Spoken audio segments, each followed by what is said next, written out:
911. Hey! Please, my girlfriend, I think she just shot herself. Ma'am, I need you to calm down. Listen to me. Sir, listen, hang on. Let me tell you the truth. I work with y'all. Get someone here now. This is Jeremy Banks. His girlfriend, Michelle O'Connell, her death was officially ruled a suicide, but not everyone believes the sheriff's conclusion. Then, a private citizen named Eli Washtalk began investigating her case. But before he could finish, he was murdered. We're picking up where Eli Washtalk left off. You're not a bad man, you're not a bad man, I'm not a bad woman. From the creators of Twisted and Pretend podcast, this is Criminal Conduct, Season 1, an investigative podcast looking into the death of Michelle O'Connell and the murder of Eli Washtalk. Download Criminal Conduct wherever you listen to podcasts. We would like to welcome to the show our most recent Patreon supporters, Doug K., Lisa S., Dr. Tiff, Titer17, and special thanks to Linda C. for suggesting this topic. Explicit content is found in this episode, so listener discretion is advised. Welcome back to the True Crime Fan Club podcast. I'm your host, Lainey. The bond between a mother and child is a strong one. Most mothers would do anything for their child and vice versa. Some would even kill for their child. But what happens when a mother recruits her son to aid in her life of crime, which included offenses ranging from petty theft to murder? That is precisely what happened with today's story about Sante and her son, Kenny Kimes Jr., a mother-son duo that became unlikely yet dangerous criminals, taking the lives of at least 3 innocent people. Okay, on to the show.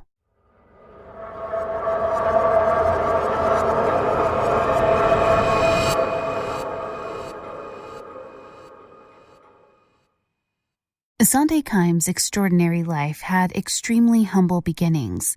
She was born on July 24th, 1934, as Sandra Louise Singers in Oklahoma City. Her mother was 34-year-old Mary Van Horn and was of Dutch descent. Her father was 44-year-old Pram Singers, who was East Indian. She had an older brother, Kareem, and an older sister, Reba, and would later have a younger sister. The Singers were farmers in Oklahoma, and the Dust Bowl hit them just as hard as it did every other Okie. So in the mid-1930s, the family packed up and moved to Los Angeles. Shortly after arriving, Pram abandoned his family. Little Sandra, who went by Sandy, was only 3 years old. By the time Sandy was 8 years old, she was a street kid in Studio City. She would scrounge and beg for food while her mother tried to make ends meet as a sex worker. It was on the streets that an eccentric woman named Dottie Seligman discovered Sandy. Dottie was taken by the little girl and would buy her meals. She then had an idea. Her brother-in-law, 48-year-old Army National Guard Colonel Edwin Chambers, was also from Oklahoma. He and his wife Mary, who was unable to have children, could provide a loving, stable home for Sandy. Soon enough, Sandy Singers became Sandy Chambers, and her life changed forever. Or, at least, that's one version of Sante's childhood. It's undoubtedly the most subscribed to version. It's the one she testified to when she was on trial for slavery charges. And it's the version that her best friend from childhood, Ruth Tanis, describes in the book The Mother, the Son, and the Socialite, the true story of a mother-son crime spree. But Kent Walker, Sante's first son, didn't buy this narrative as pure fact. Yes, he saw a birth certificate that said Sante Singers, but forging official documents was Sante's claim to fame. What is less in dispute is Sandy's life in junior high and high school. She was a B student who was active in many different clubs: Spanish, 4-H, Future Homemakers of America, and the school paper. She needed to control everything she was a part of, which alienated some of her peers. But one peer, who stuck with her through high school and beyond, was Ruth Tom, later Tanis. Sandy called her Booby, There was another student who took notice of Sandy named Ed Walker. Ed was tall, handsome, and had a man's man quality to him. By his sophomore year and Sandy's junior, they were going steady. After Sandy graduated from high school, she and Ruth moved to Reno and attended secretarial school. Though Ed pined for her while she was away, Sandy had moved on. While Ed was in Seattle studying architecture, Sandy met a man named Lee Powers. The two would marry on May 9, 1956, in the Chambers living room. Lee was an Army officer who dreamed of becoming a high school physical education teacher after he got out of the service. His desires must have fallen too short for Sandy, as they divorced after a year of marriage. Sandy needed someone with the ambition to become more than just a teacher. After her divorce, Sandy called on Ed Walker once more. Once Ed heard Sandy calling, he left Seattle and his architecture degree to be by her side. The couple wed on November 9, 1957. During the first years of their marriage, they lived in Sacramento, where Ed found success as a real estate developer. But no matter how much money Ed made, Sandy's spending outpaced his earnings. That's when she began to get in trouble for shoplifting. Sandy shoplifted even when she had enough money to pay for things, indicating that she had a problem. But no matter what she did, Ed was spellbound and wouldn't leave her. Sandy's penchant for arson also began around this time. A week before Christmas in 1960, a fire started in the kitchen of the house Ed designed and destroyed it. Ed received $10,000 from the insurance company to rebuild the kitchen. It would have been a financial gain for Sandy had she not already spent $13,000 on Christmas presents. She tried to commit insurance fraud, which would later become another go-to crime for her, by claiming an additional $6,000 on an imaginary property that was destroyed in the fire. The insurance company didn't buy her claims. Sandy changed her name during this time and became Sante with 2 E's. She also increased her spending. What Ed couldn't satisfy monetarily, she found in other boyfriends. Ed knew that Sante was running around on him, but could never bring himself to stand up to her and leave. Even after her son Kent was born on September 27, 1962, Sante didn't slow down her spending, shoplifting, and fraud.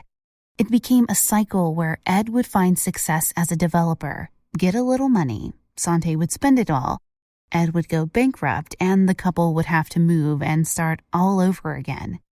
Finally, Sante put Ed out of his misery. After bankrupting him a couple of times, she divorced him when Kent was around 5 years old.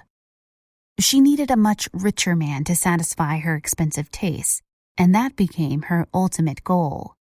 Sante's beauty and charm landed her no shortage of wealthy men willing to pay for her expensive lifestyle. But none of them was a millionaire, and that was what Sante wanted. That all changed when she met Ken Kimes. There are 2 conflicting stories about how the two met. One was that Ken went after Sante because he needed a good public relations person for his American Bicentennial Plan. The other was that Sante read an article about Ken in a Millionaire's magazine. Regardless of how it happened, the two got together in 1971. Ken was already divorced, and Sante was the polar opposite of his ex-wife. Ken was used to running the show, but that would not be the case with life with Sante. Still, there was something in her beauty, charm, as well as in her bag of sexual tricks that drew Ken in and never let him go. Ken and Sante became partners in crime. When he met Sante, Ken was not an innocent man. He had a history of fraud too, but he took it to another level when he met the buxom brunette. One of their first schemes was in 1974 and centered around America's bicentennial, or the celebration of its 200th anniversary.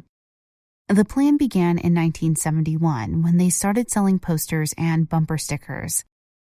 They kicked it up a notch the next year when they, without the approval of the Bicentennial Commission, used their letterhead to send out a press release that called Ken the honorary bicentennial ambassador of the United States of America.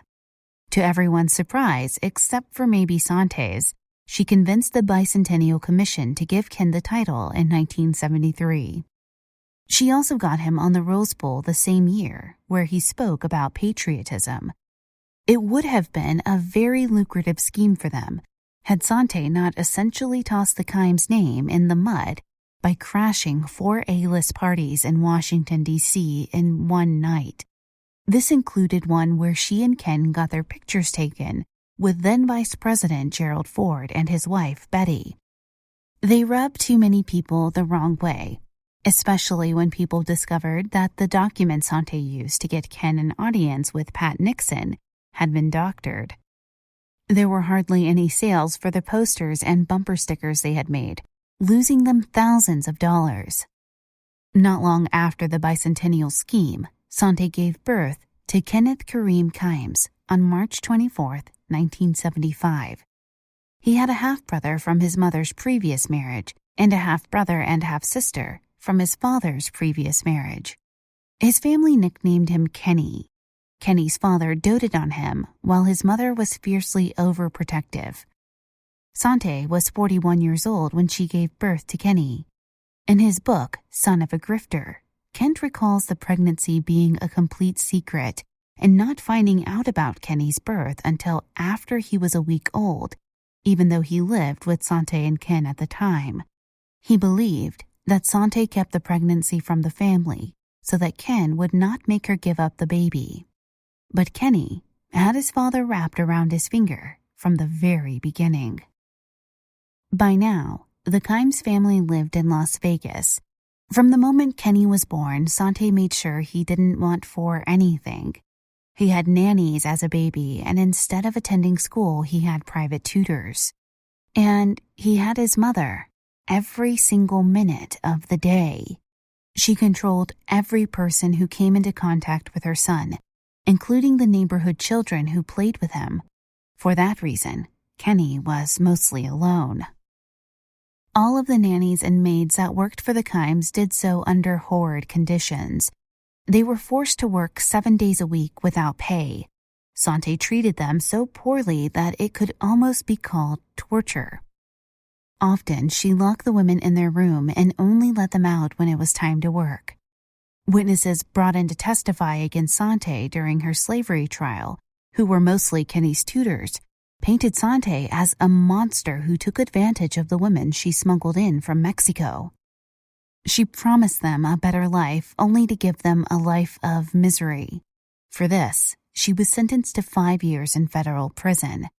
Kenny got a brief reprieve from his lonely life when Sante was in prison, serving her sentence for slavery charges. Later, Kenny would say this time was the best in his life as Ken let him live like a regular kid. But everything went back to how it had been before when Sante was released from prison 2 years early in 1989. When Ken Kimes died in 1994, he left Sante and Kenny nothing. He wrote his original will in 1963 and left his entire estate to his 2 children from his first marriage. He never amended it, and no one knows why. The exclusion from the will left Sante and Kenny broke, but no will could stop Sante from taking what she deemed was hers. Sante kept Ken's death a secret from his family for almost 2 years. During that time, she used his death certificate to strip his estate as much as she could. At this point, Sante brought Kenny into her schemes. Kenny left college after 1 year to join his mom in committing fraud to keep up with Sante's high standard of living. One type of fraud they liked to commit involved stealing property from other people and transferring it to a shell company that Sante and Kenny owned. It was this fraudulent activity that ultimately brought them to Irene Silverman's door. Eccentric socialite Irene Silverman loved to have company over.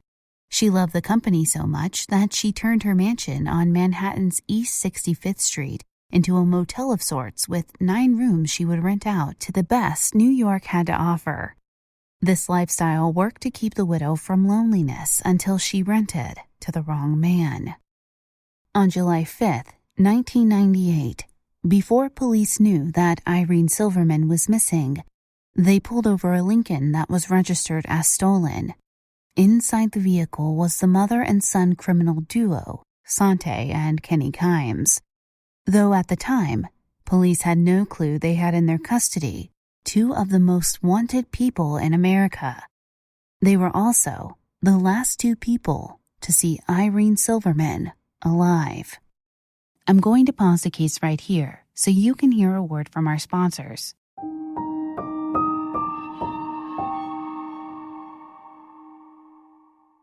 Hey everyone, Lainey here, and I'm here to talk to you about Audible. And I'm sure you've heard about Audible in pretty much every podcast you've listened to, and that's because they truly are great, and we really do utilize them. I love Audible books. Not only does it help with true crime research, but it also just helps me unwind when I'm driving in my car, home from work, or going to work, or when I'm just having, some alone time in the car for myself. Or I go out into my she shed, hook up my Bluetooth speaker, and listen to an audiobook while chilling. See, the great thing about Audible is that it's really versatile. You can download titles and listen offline anytime and anywhere. I've done that plenty of times, especially when you're told to put your phone on airplane mode. The best part is you can listen across devices, so if I am running low on my battery on my cell phone, I can pick up my iPad or listen on my computer. Now for Audible, you might be thinking, okay, it's audiobooks. But not only do they have audiobooks, they also have podcasts, guided wellness programs, theatrical performances, comedy shows, and even Audible originals that you won't be able to find anywhere else. Right now, I'm listening to The Haunting of Hill House. I'm on a bit of a paranormal kick, so that's why I chose that title. But they literally have thousands of titles you can choose from.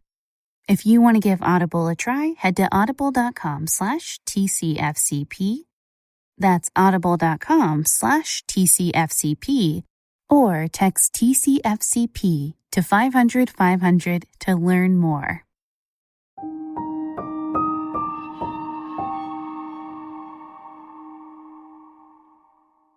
"82-year-old Irene Silverman was a very wealthy woman, worth millions of dollars. She was born on April 17, 1916 in New Orleans, Louisiana. Irene was a lovely woman with flaming red hair. She was a former ballerina and loved to socialize and entertain her guests. She was known for the fabulous dinner parties she hosted with her husband, Sam Silverman. After his death, she didn't travel as much and took to staying at her New York townhome on a more permanent basis. When she converted part of her townhome into rentable apartments, she was featured in a local societal paper, which is how Sante Kimes came across this vibrant woman. Before they went to New York, where their scheme against Irene Silverman was to take place, Sante wrote a check for $14,900 for a green Lincoln Town Car to a car dealership located in Utah. She had the car delivered to her in Beverly Hills because everything Sante did, she did in style. However, this purchase would be her greatest mistake and downfall. You see, the check she wrote for the car bounced, and therefore she became wanted for theft and check fraud. What makes this such a massive mistake is that Sante had several opportunities to make good on her check, as her deceased husband used that dealership frequently, and they were familiar with the Kimes family. So they called Sante for payment before contacting the police for an investigation. When the Kimes were in New York, Sante brazenly drove this car everywhere, and eventually the vehicle was spotted and pulled over. The police came across an abundance of evidence. It was actually overwhelming. Sante kept detailed notebooks as a sort of checklist on her dirty deeds. Every piece of circumstantial evidence police could need, they found in the car. Irene's driver's license was among the items found, and so were notarized documents to transfer ownership of Irene's townhome to Sante Kimes. Police also found enough evidence to connect the Kimes to the murder of a successful businessman, David Kasdan, who became friends with the Kimes. David had known Ken Sr. and Sante since at least 1992, when Ken convinced David to put his name on their mortgage. The couple had a legal judgment against them and didn't want to lose their home, so David agreed to help, thinking they transferred the deed back into their names years later. In December of 1997, Sante forged David's signature and convinced a notary to sign loan documents, despite David not being present when he allegedly signed it. She managed to obtain a loan for $280,000 against David's house. He was completely unaware until he received a payment booklet for the new mortgage. He was furious, especially because Sante wanted him to go along with the scheme and pretend he knew all along, which he wasn't going to do. At this point, David became an obstacle, so Sante decided he needed to go. David Kasdan was found dead on March 13, 1998, in a garbage bin in Los Angeles.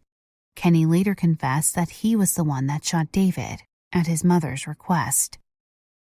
Another example of Sante exerting that famous charm is when she convinced a homeless man to take out a $500,000 insurance policy on her home. Naturally, Sante was only in this for the money, and almost immediately after the policy went into effect, the house burned to the ground, and so she collected the insurance money. Sante was adept at arson. She could con and charm nearly anyone, and she did. Right after the fire, Sante and Kenny beat feet and took off.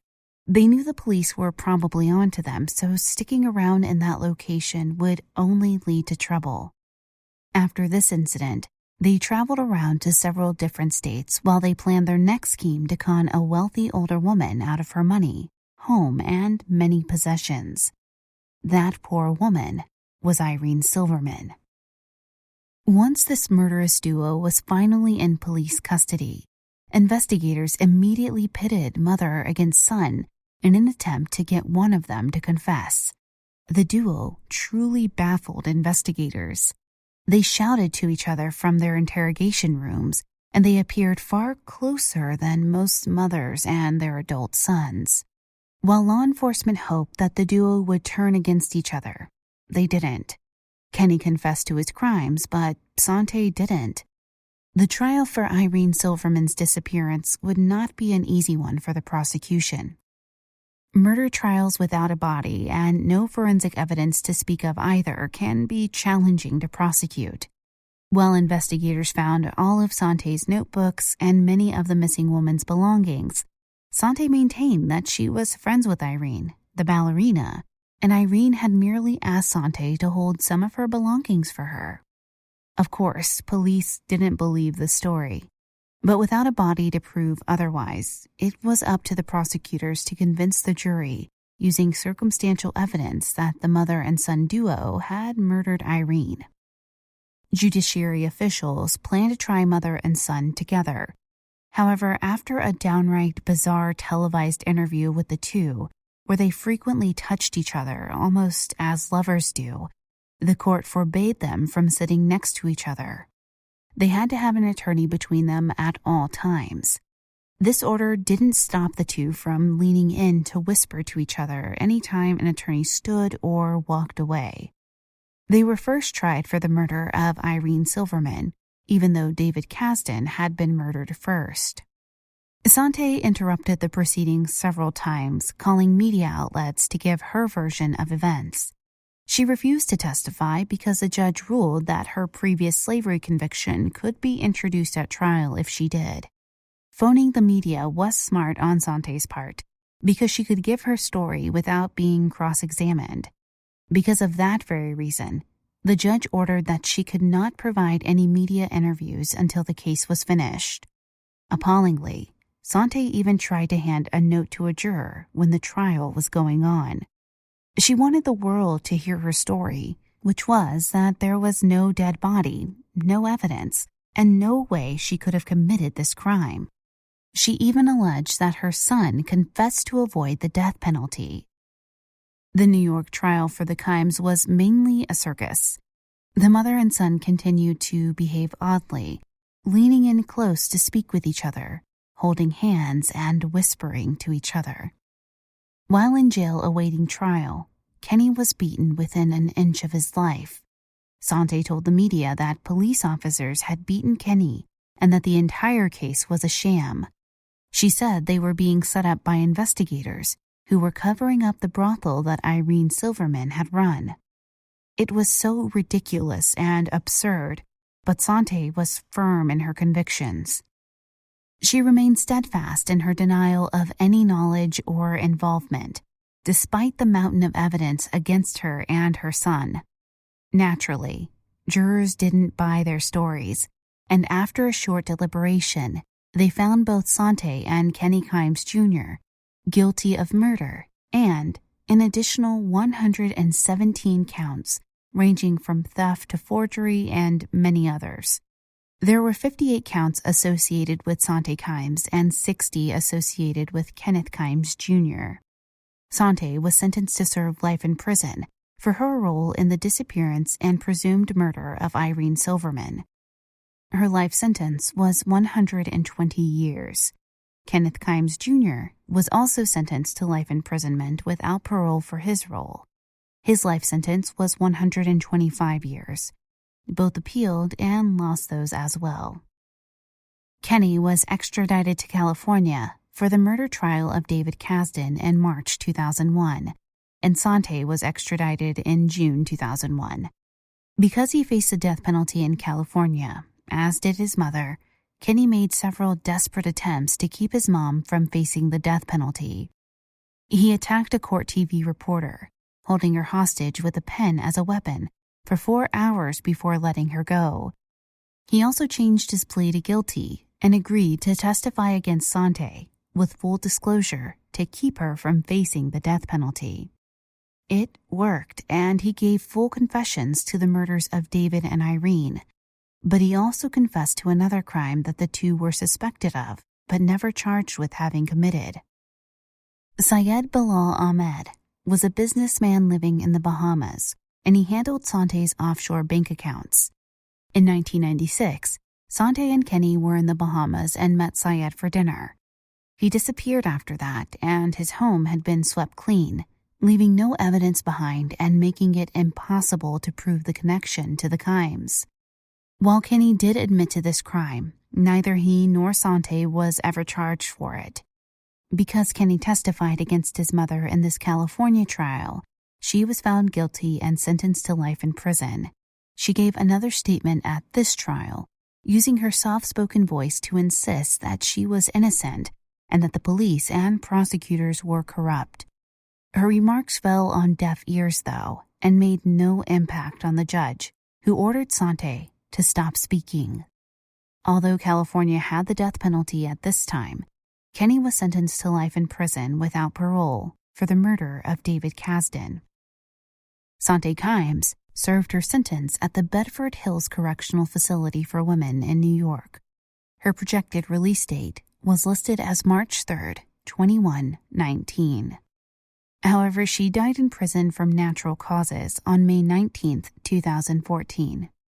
Kenneth Kimes Jr. is still imprisoned at the Richard J. Donovan Correctional Facility in California.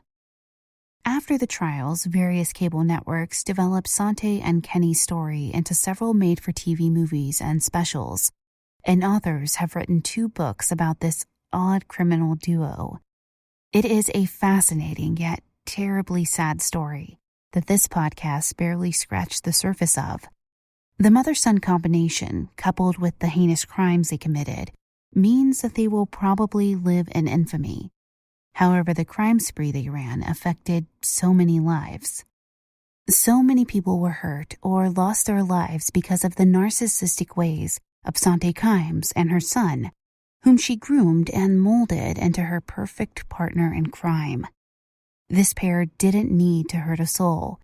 They didn't need to lie, cheat, and steal, because they already had so much. There was a thrill in hurting people, and that was something Sante was always seeking and couldn't fulfill within her interpersonal relationships. So she recruited her son, ruining yet another life in the process. All for the thrill of the crime. Okay, fan club members, as I conclude this episode, my one question to you is, how will you sleep tonight? Thank you for listening. If you enjoyed this episode, please be sure to rate, subscribe, and positively review the show on Apple Podcasts or your podcast player of choice. It really does help us out. You can find us on most social media platforms: Twitter @TCFCPod, Facebook.com/TCFCPodcast. You can also find us on Instagram, TCFC_podcast. And of course, our website is truecrimefanclub.com. If you have an episode request, send us an email, tcfcpod@gmail.com. If you're interested in joining our Patreon or Himalaya Plus, you can do so by going to patreon.com/TCFCpodcast or searching the Himalaya app for True Crime Fan Club. There, you'll get early ad-free episodes and exclusive content. And if you subscribe at the $10 level, you'll also get access to TCFC Prime, which is a whole new podcast dedicated exclusively to your suggestions. I'll include links in the show notes. This episode was co-written by Brittany Martinez and Mary Cole. Research by Brittany Martinez. Content editing by Brianna Morgan. Producer for the show is Nico at We Talk of Dreams. I'm your host, Lainey.